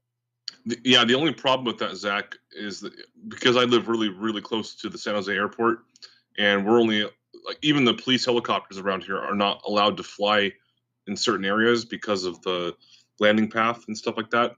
And there's so many planes in the air nowadays that there's like flight restrictions. Oh yeah, but dedicated blimps will do 70,000 feet. They'll be way up above any of their flight. I mean, commercial airlines can't go above 50,000, right? Yeah, something like that. They have a ceiling, so as long as you stay well above their ceiling, I bet you could get clearance for all kinds of stuff like that. Now the balloons would be another thing. If you're putting a blimp up there as like an advertisement, you wouldn't be able to see it. Though. No, like a live stream advertisement. You're not going to see the blimp in the air. They're up there. I mean, they're up there right now. You just don't see them. Yeah, you mean like a soft drink logo or a big logo not one of those corner of the one stream. That's going to be way higher than that. Just taking pictures, and then you get a 24/7 live stream camera on that thing, and just showing the actual Earth. Oh, yeah. I got you. Okay. Yeah. Yeah, I mean the advertisement alone. I don't know about that one so much for advertising, but an advertisement from the moon looking at Earth, 24/7 live stream. Well, the thing is, though, it's just for them, it's not a business venture worth doing because the whole point of all of these is it's all about communication, isn't it? Having command of so-called global communication. That's all they're doing. It's what they've been doing from the start. And once you have the infrastructure in there, you can charge a fortune for people just sending data or doing what we're doing right now, you know, thinking that it's being beamed up to a satellite and it costs millions of dollars to maintain. I mean, it's a great business wouldn't it model. be nice if our tax dollars went to free internet instead of NASA? Like, hey, your telecommunications, your satellite TV, all that stuff in the US is now free because you paid for all the research and development for it to be done. There's no money in free though, Zach. I know. And Austin just said in chat, and he dropped something in the Skype chat. I'm not sure what this is. Real map of the world? Something. I haven't looked at it yet. I'm going to check it out right now. But yeah, if they had, you know, or a private company put a rover on the moon and did a 24/7 live stream of Earth, you know how much money they would make in advertising? It would be ridiculous. True. Yeah, I heard Jaron talking about that a long time ago. He's saying, like, yeah, you could have, you know, Budweiser and Playboy and, you know, the NFL and Disney all having like their own little banner on the moon. Nope, not going to do that because they can't. They can't even live stream from the ISS. It's true. 45 minutes at a time. Yeah, and I mean, now we pay for everything up there, right?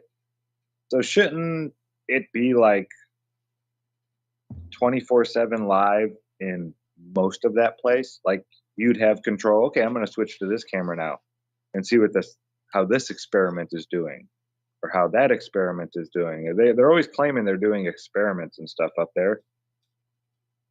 I've never seen them growing the lettuce. I just see them eating it. I want to see, show me your science experiments. I want to see these things.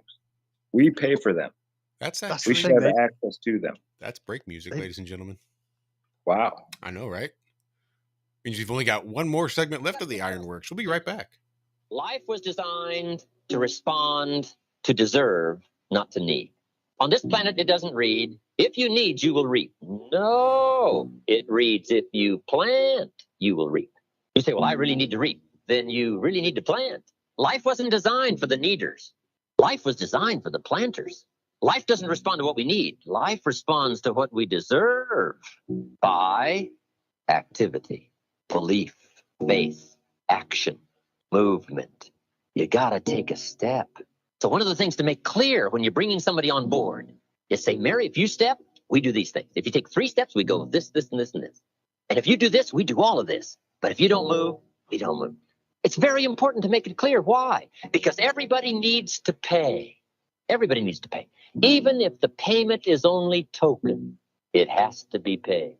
Because life responds to deserve. It's amazing how people have been raving about ILife all over Facebook. They've been posting their testimonials just because they want to get the word out because it's worked so well for them.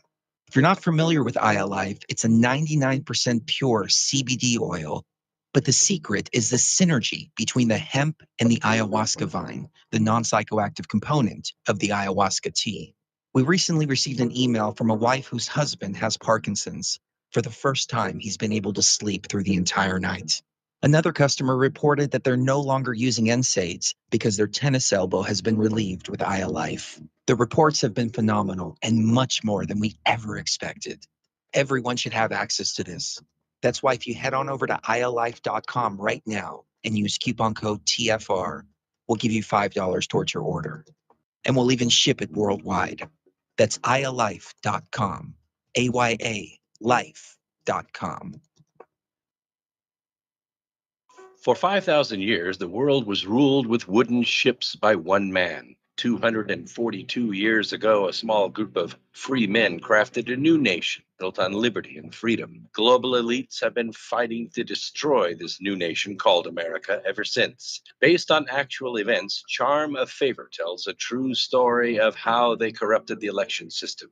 They infiltrated federal agencies and murdered witnesses, judges, and even presidents to keep from being caught. Now, the largest and wealthiest crime syndicate the world has ever known has been drawn out of the shadows. They have killed hundreds of Americans and recently attempted to assassinate half our congressmen. Still, they escape arrest through an almost supernatural charm of favor. Read Charm of Favor and be prepared to open your eyes to what may lie just around the corner. Charm of Favor is available on Amazon and Barnes & Noble. You are now tuned into the truth frequency. Your protection from deception. TFR. Truth Frequency Radio.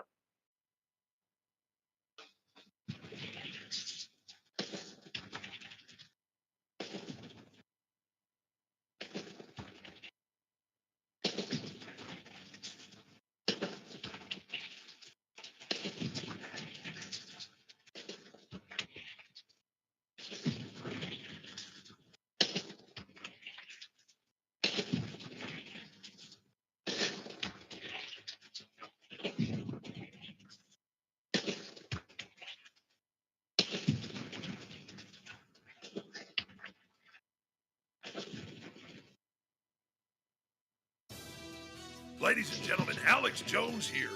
You're listening to Iron Realm Media. I listen all the time, and it's the best truth show out there. Forget about the mainstream lying. Get your weekly dose of iron. Realm, that is. Stay woke, folks. This is Michael Tyson.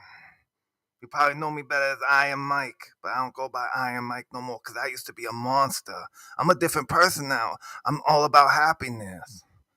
But what is happiness? I'll tell you what happiness is. Every time I listen to my favorite show, Iron Realm Media, it's a truther show on YouTube. Inconceivable! And welcome back. Fourth and final segment of the Ironworks kicking off right now. And what a morning it has been.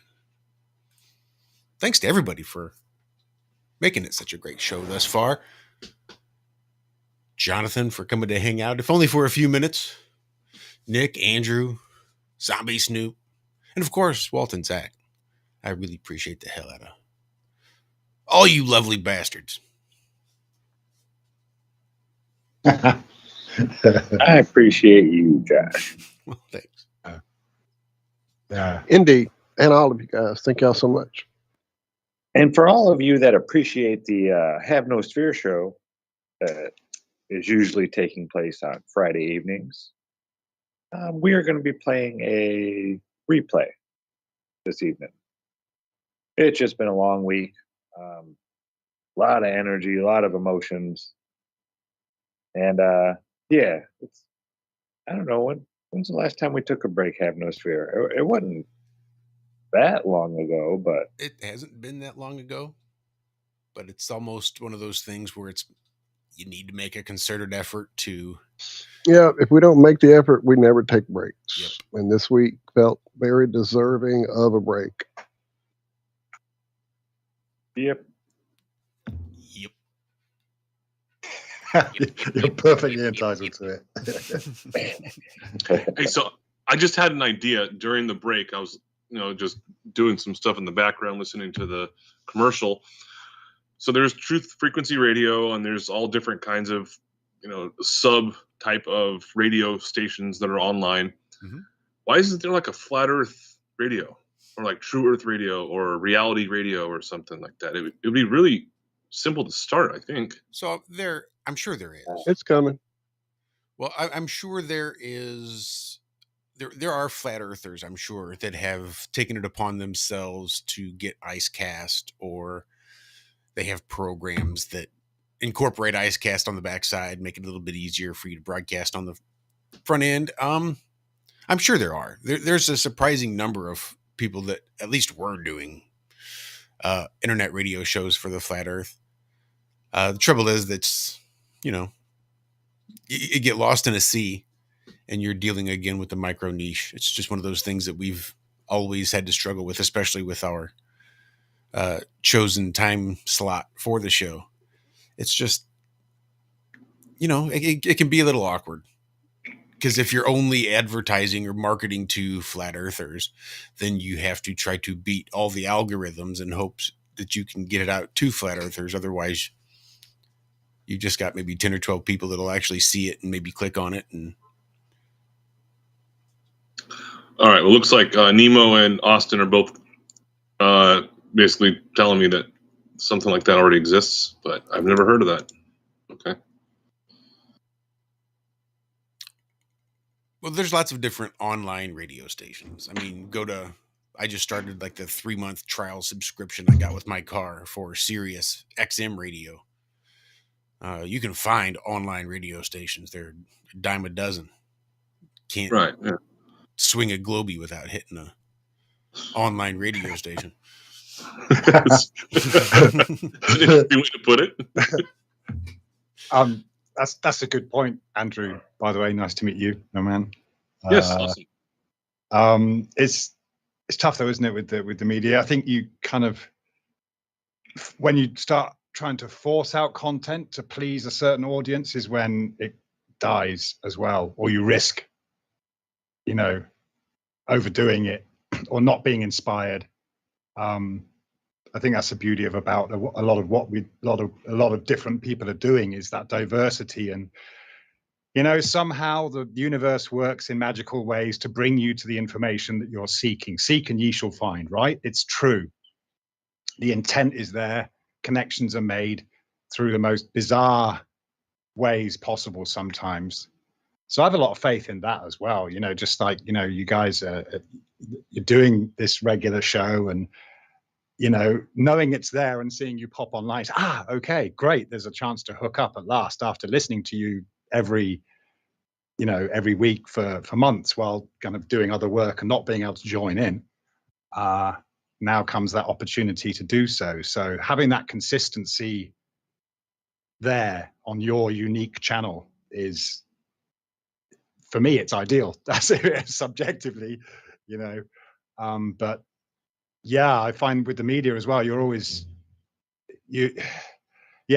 end up kind of branding yourself in a particular way because you're starting to cater to an audience, and it loses its realness and its authenticity there a lot of the time, I think. That's my say on it anyway. Yeah, we've been lucky enough to be blessed with, a small audience, so we haven't had to change for anybody. It's been nice. The audience is large enough for now, I think, but it should be bigger. And I want to just bring up something real quick here. If people have not got your tickets yet, for Vegas, it is going to be an amazing time. I've already got 5 or 6 people I'm going with from my area, like that live within like 10 miles from me. So I know flatearthfestivals.com. You can find a Telegram group, Flattoberfest Telegram group there, and all your ticket information. And Dave's app, the Flat Earth Sun, Moon, and Zodiac Clock app by Blue Water Bay, is a great way to meet flat earthers in your area that might want to travel with you. So yeah, there are ways to find people to travel with here in the States for sure. And there's already it was announced Mark Devlin will be coming over from across the pond. Remind me who he is. He is a DJ from the UK. He has spent many, many years sort of, I think he even did some like broadcast stuff there. And then he went on stage and was like mixing and cutting there as an actual live DJ. And over the last 10 or 15 years, he's really well known for a lot of his sort of musical conspiracy work and stuff like that. But I was a big fan of Mark Devlin even before I found Flat Earth. Actually came out as a flat earther on Have No Fear. Yeah, it would be kind of cool to have like some celebrities show up to the event in Vegas, because like Mike Tyson, for example. I know he's pretty much full out a flat earther, but he also lives in Vegas, as far as I'm aware, which would be fucking cool. And by the way, if you guys are not aware, Mike Tyson's actually a really cool, kind, and friendly person in person. I've got buddies that have met him, and like, yeah, he'll take pictures with you, and just hang out and just shoot the shit with you. Yeah, he has that hot boxing with Mike Tyson. It's pretty awesome. His podcast that he does. And yeah, I know I I mean, probably wouldn't win in a boxing match versus Mike Tyson, but I would still box him just for the fact to say I boxed him. Oh, you're borderline retarded, Andrew. Everyone has a plan until they get hit in the face. Yep.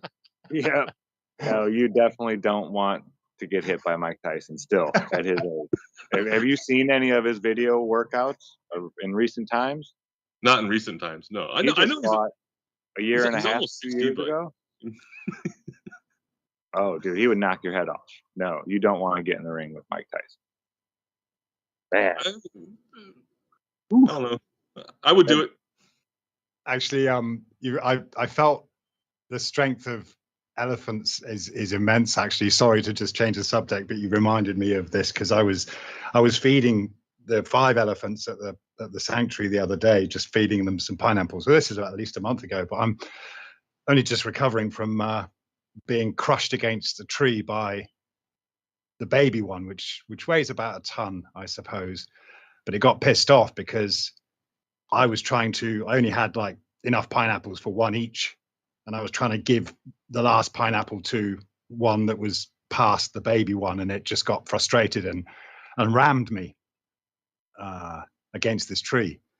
So, yeah, had some internal bruising and it still kind of hurts a little bit. But that was just one of those moments where you realize just how violent things can get in an instant. So it's kind of,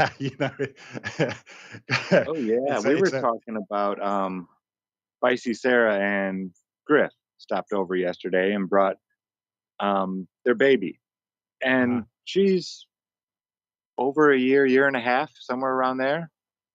But Griff has bruises and stuff from her throwing elbows and this, because I mean, we have the capability of doing so much more, but our brains don't allow us to do it. But human beings, I mean, we have strength, like a lot of strength, our animal strength. I mean, little old ladies lifting cars off their husbands and stuff like that. I mean, it happens. So we have these capabilities, but yeah, I think the animal kingdom, they always have those capabilities. Yeah, they have their own baby elephant can mess you up. Oh yeah. If it was, when they get annoyed, they will kill. They'll even kill their mahouts if they're treated badly, or if they get frustrated. They just, and there's the way they do it is they'll do the crushing, but then if you're on the floor, then they'll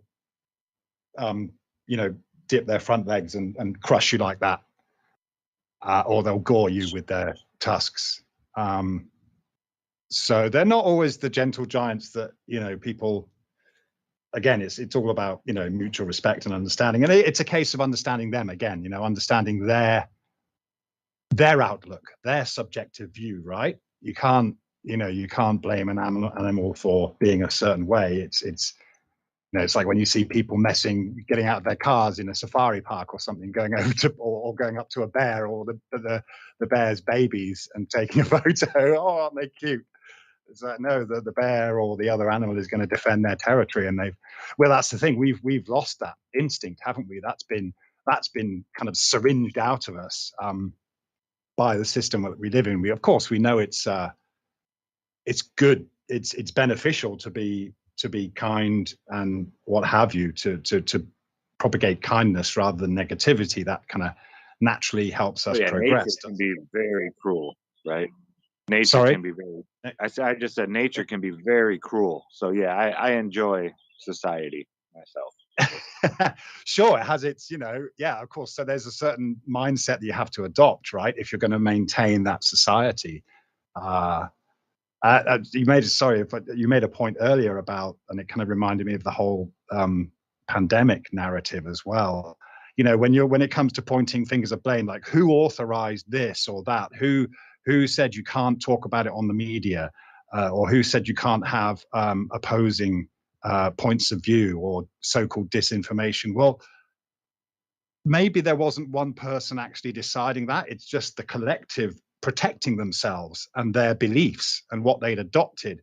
So, that was what was fascinating about that whole past few years is watching that unfold and how people will just pick up their own gauntlet. And so that kind of relates to what you were talking about earlier, Zach, about, there's the advertising with the space agencies and things like that. They don't need to make that extra effort. They don't need the money. And they have people that wholeheartedly, as long as they're propagating that belief through Disney or whatever, the fantasy realm, they know that people will latch onto it because that gives them some kind of security blanket, and they'll defend it to the nth degree. Surely that psychological aspect of human nature is well understood, and you only need to kind of set things in motion, and we'll just carry the ball the rest of the way for the most part. Speaking of Disney, have you seen the video of at Disneyland? There's like some trainee with a mustache dressed up as a princess, handing out like little flyers to girls and stuff as they walk into the princess area. I've seen a pic. Yeah, I've seen one kind of meme. Yeah, it's pretty bad what Disney is doing. As far as I did actually work at Euro Disney in France for a couple of years. They don't allow staff members to have mustaches, or beards. You're not allowed to be seen by guests. There was a Disney in France? Yeah, Euro Disney. It was opened in 1999. Wow, I never heard of that. No, was it? I can't remember when it was opened. I can't remember, but yeah, I worked there for a year or so. It's a cult. It's just it's insane. What they call backstage, behind the scenes, as it were. If you're kind of working I was working in the hotel, so all along the corridors, they've got these posters, these kind of Mickey and Minnie or Goofy or whatever posters, all with these slogans about teamwork and blah, blah, blah. Just stuff to kind of constantly be in your face with their narrative. There is no break from it. Even in the canteen, they put this big poster up, "The guest is king." Massive vinyl thing at the end of the canteen. That did get that did get some backlash. But for the most part, very controlling environment. And people will succeed in that environment if they are a total Disney head, if they really love the whole thing. Yeah, they'll go far. But people like myself, yeah. I was brainwashed by Disney when I was young. I had the Mickey Mouse bedspread and all that stuff, and a checkerboard floor, and oh yeah.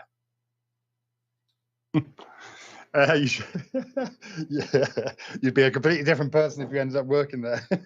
I know. It's crazy. Here in the States, it's kind of hush hush, but in the truth community, you hear these little rumblings about all the pedophiles that work for Disney. Like, it's not just one or two, it's like a breeding ground for pedophiles. It's crazy. And then it's kind of swept under the rug. You'll hear one article about it or this or that, and then it's like gone and swept away. That would be a magnet for anything in teaching or whatever, any profession that gets those kind of people close to kids, they will go for. So it's understandably a magnet for that kind of person. But I think as far as bad news goes, any bad news is covered up. I remember a new roller coaster ride opening up, and there was some kind of accident. And before we even knew about it, we were all told, right, if anyone asks you about such and such, you don't know anything. They had this protocol to make sure that, the news people didn't spread. Yeah. Yeah, whatever it was. So, of course, understandably, it's not just about protecting pedophiles, it's about protecting their name in any circumstance. Yeah. The way they, just to fill you in, what they did with Euro Disney is the people around that area, it's just outside Paris, it's in a place called Marne-la-Vallée, which is very cold. It's like this big valley which channels this cold wind all the way through it. It's freezing in the winter. It's just like, but what they did was each attraction or each ride, each little shop is a separate entity. It's a separate business. So what they did was they bought these parcels of land up as not as one chunk, but all these different businesses. And eventually it was only later on that people realized that there's a big fuck off park being built there. Yeah. Nobody knew the land was being bought up by Disney. Yeah. So that's how they do it. They're deceptive from the start. So they can never, in that sense.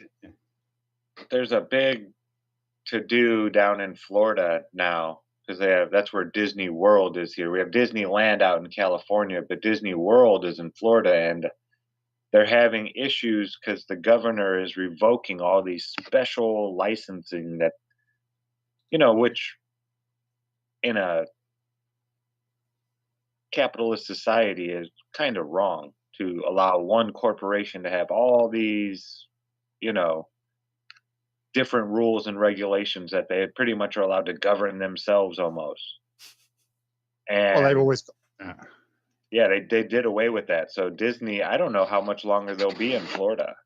I mean, I know they have a huge, huge footing there in Florida and everything, but yeah, they're not getting all the love and affection that they used to.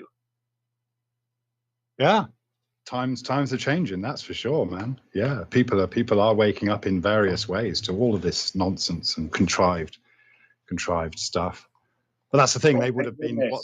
Okay, 17 hours ago. Sorry, Nick, for go on. Horrific child porn bust, 8, including Disney employee arrested. 17 hours ago, Box 13, Tampa Bay. So, yep, it does happen with Disney employees, folks. Just saying. Yeah, what about the other guys? Where were they working for? Yeah. If I was, of course, that's a draw card, isn't it, for the news story? It's like, okay, who's right? What's the okay? Great.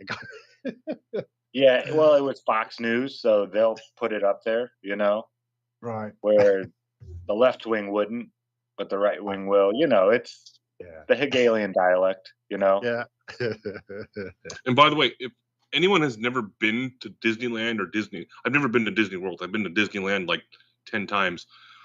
If you like standing in line for a long time for about a 2-minute ride and just being crowded by people that smell bad, welcome to Disneyland. Yeah, that's about it, man. And if you want to pay like $45 for a hamburger, welcome to Disneyland. It's insane. I had a friend who worked on the gates, and she said it was interesting to watch grown men, bringing their family in. They would just almost trip over their own kids to get in there. They would just lose it. Yeah. Grown men. It's crazy, isn't it? Yeah.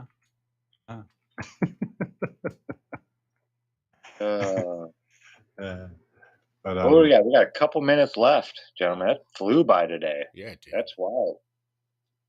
Oh man, yeah, it's just getting interesting. Yeah, I was going to bring up one more thing, but we don't have time for it. But Nick, if you want to stick around for a little bit, I got a question for you. Are you still in the UK? No, I'm in Thailand, in Phuket at the moment. Oh, really? I've been there. Okay, cool. Yeah. Well, what was your question anyway? Well, we don't have time for it right now. Oh, okay. I might wait until next time, but I'll ask you guys if you want to talk about it for a little bit. It's a really abstract, kind of a morbid question. I'm not really sure if you guys want to talk about it or not.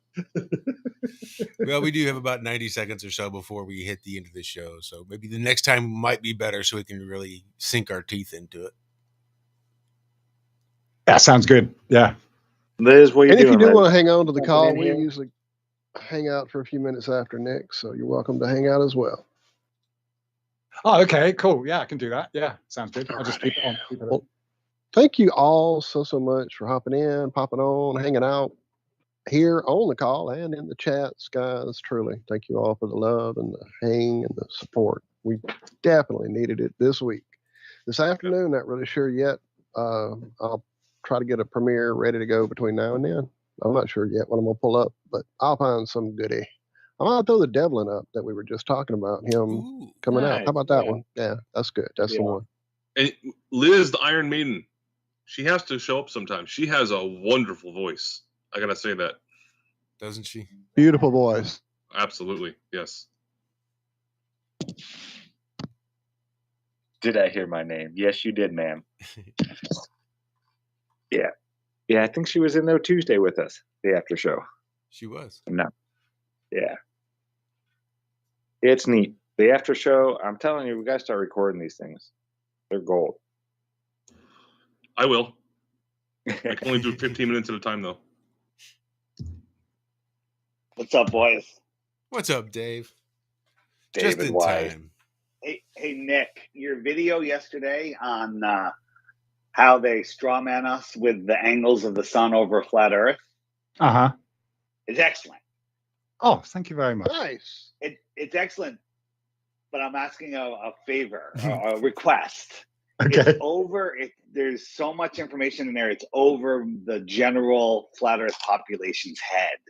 And you have a great section. It is a little bit. It's like people short circuit with. I mean, it's so simple, but people like have a hard time paying attention. There's like a section right in the middle where you show the angles. I mean, it could be a 5-minute video. Okay. If you want to like maybe edit it or even just try to do a 5-minute version with just the meat of the straw man of the angles. And then I'll feature it on the app, and then we'll link people back to your channel, and then they can watch the longer version. Okay. No, great. Thank you. I appreciate that. Yeah, that's doable. I'll do a fresh version because obviously watching them back, it's okay. Maybe it would be good to adapt certain things to just drive that message home. So no, appreciate it. Just that one part of it. You know which part I'm talking about. And yeah, I do. Yeah, where you. Yeah, because people get lost. Oh, math, angles, degrees, minutes. They're just like, too many things. Pay attention, folks. This is small hat magic at use right here. And then I'll make you a thumbnail, all right? When you make the video, send me the unlisted one, and then I'll make you a thumbnail, and we'll make it nice, and then we'll get it out there. Lovely. That's very kind of you. Thank you. Yeah. It's not very kind of me. It's the thing. It's just when you make a good video, that's where it has to go. Okay. You got to get it out there. Yeah. Nice. Yeah. That's all right. Sweet. Yeah. Good to hear from you too, man. Yeah. Appreciate what you're doing there. You're just you're doing a lot. We're all doing it, all of us together. If it wasn't for you guys, keeping me sane in the morning, Nick with your friggin' videos, and Melodome with just fucking telling people everything's okay, and all of that stuff. You got your tickets for Vegas? I don't know. I got my hotel reservation. Nice. Vegas, baby. Yeah. Is everyone staying at Sam's Town? I am. Yeah. Okay. I mean, if you haven't booked your hotel, book it, because they only charge you for one night until you get there. So, and you can change it and cancel it at any time. That's what I tell people. So get your room.